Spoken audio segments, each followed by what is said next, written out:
NATO तीसरा विश्व युद्ध शुरू करने वाला है, और वो भी रोमेनिया से। सुनने में फिल्म जैसी कहानी लगती है, लेकिन क्या ये हकीकत हो सकती है? जरा सोचिए, एक ऐसा दिन जब न्यूज चैनलों पर अचानक ब्रेकिंग न्यूज आती है, WWII शुरू हो चुका है, और वो भी एक छोटे से यूरोपीय देश रोमेनिया से। इस तरह की बातें अक्सर साजिशी थ्योरीज में सुनने को मिलती हैं। लेकिन जब यह दावा करता है एक ऐसा व्यक्ति जो खुद राष्ट्रपति पद का उम्मीदवार रह चुका है, तब बात हल्के में लेना मुश्किल हो जाता है। चलिए आज इस पूरे मुद्दे को आराम से स्टेप बाय स्टेप समझते हैं। SECTION1 रोमेनिया अचानक क्यों चर्चा में है? अब आप सोच रहे होंगे, अरे रोमेनिया कौन सा सुपर पावर है? बिल्कुल सही बात है। लेकिन बात सिर्फ ताकत की नहीं, लोकेशन की भी होती है। Strategic location. रोमेनिया यूरोप में एक ऐसा देश है जो 3 बेहद ही तनावपूर्ण जोन के पास है। रूस, जो पहले से ही यूक्रेन के साथ युद्ध में है। यूक्रेन, जहां सालों से जंग चल रही है।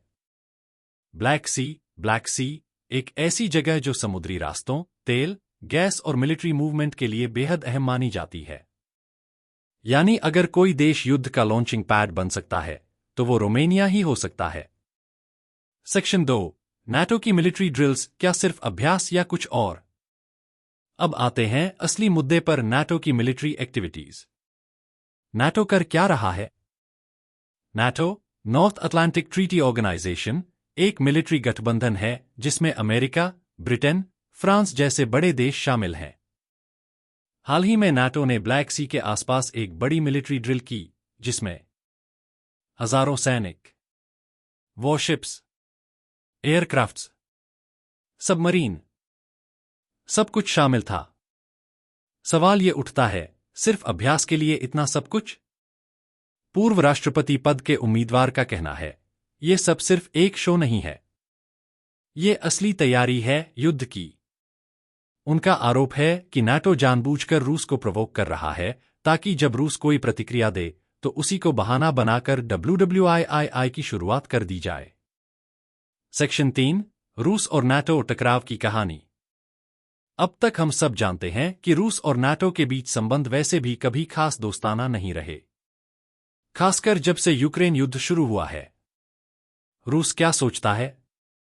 रूस का साफ कहना है, नाटो हमारी सीमाओं के पास अपने सैनिक न भेजे। लेकिन नाटो बार बार अपने एक्सरसाइज रूस के आसपास ही करता है, जिससे टेंशन और भी बढ़ जाती है। एग्जाम्पल, यूक्रेन में क्या हुआ? जब नाटो ने यूक्रेन को सपोर्ट किया और रूस ने हमला किया, तब भी शुरुआत कुछ इसी तरह हुई थी। पहले सिर्फ सपोर्ट, फिर ट्रेनिंग, फिर हथियार, और फिर युद्ध। क्या रोमेनिया भी यूक्रेन पार्ट 2 बनने जा रहा है? सेक्शन 4, ब्लैक सी क्यों बन चुका है हॉटस्पॉट? ब्लैक सी यानी काला सागर अब बन चुका है एक नया युद्ध का मंच। यहां से रूस की नेवी ऑपरेट करती है। नाटो ने कई बार सर्वेलेंस की है। कई देशों के तेल और गैस के रूट्स गुजरते हैं। अगर इस रीजन में युद्ध छिड़ता है, तो पूरा यूरोप और मिडिल ईस्ट इसकी चपेट में आ सकता है। Global impact. तेल की कीमतें आसमान छू जाएंगी, मार्केट्स क्रैश होंगी, सप्लाई चेन रुक जाएगी, और सबसे खतरनाक, मानव जीवन का नुकसान। सेक्शन 5, क्या WWII वाकई संभव है? अब सबसे बड़ा सवाल, क्या तीसरा विश्व युद्ध वाकई आने वाला है? देखिए, युद्ध सिर्फ हथियारों से नहीं होता, बल्कि राजनीति, दबाव और रणनीति से भी होता है। नाटो अपना दबदबा बढ़ाना चाहता है। रूस किसी भी हाल में पीछे हटने को तैयार नहीं। अमेरिका और यूरोप लगातार युद्ध सामग्री भेज रहे हैं। और दूसरी तरफ चीन और ईरान भी धीरे धीरे एक्टिव हो रहे हैं। अलायंसेस बन रहे हैं जो पहले नहीं थे। आज हालात वैसे ही लगते हैं जैसे WWI और WWII के वक्त थे। देशों के बीच गुटबंदी, मिसअंडरस्टैंडिंग्स और पावर शो। SECTION6, क्या ये सब सिर्फ राजनीति है? कुछ एक्सपर्ट्स का मानना है कि ये सब बस चुनावी चालें हैं, लोगों का ध्यान असल मुद्दों से हटाना। अपने देश की जनता को डर दिखाकर एकजुट करना और इंटरनेशनल गेम्स खेलना। लेकिन सवाल यह है, अगर सिर्फ राजनीति है तो इतनी बड़ी मिलिट्री मूवमेंट क्यों? इतने सैनिक, एयरक्राफ्ट, ड्रोन और हथियार सिर्फ ड्रामा के लिए? सेक्शन 7, आने वाला समय क्या लाएगा? ब्लैक सी, रोमानिया और पूरा ईस्टर्न यूरोप आने वाले सालों में सबसे संवेदनशील जोन बन सकता है। अगर यहां से कुछ भी बड़ा शुरू होता है तो वो एक लोकल वार नहीं रहेगा, बल्कि पूरा वर्ल्ड उसकी चपेट में आ सकता है। कंक्लूजन। अब तक आपने समझा कि रोमानिया क्यों सेंटर ऑफ अट्रैक्शन बन गया है, नाटो की ड्रिल्स किस ओर इशारा कर रही हैं, रूस और नाटो के बीच कैसे बढ़ता जा रहा है तनाव, ब्लैक सी क्यों बन चुका है नया युद्ध क्षेत्र, और WWII की आशंका कितनी गंभीर है।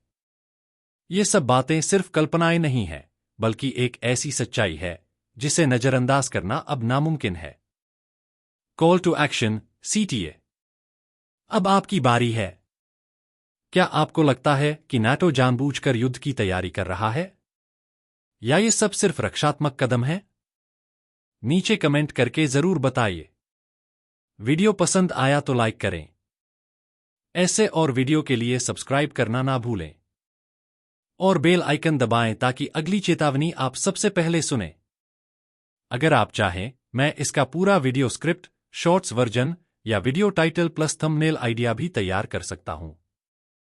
बताइए किस फॉर्मेट में चाहिए।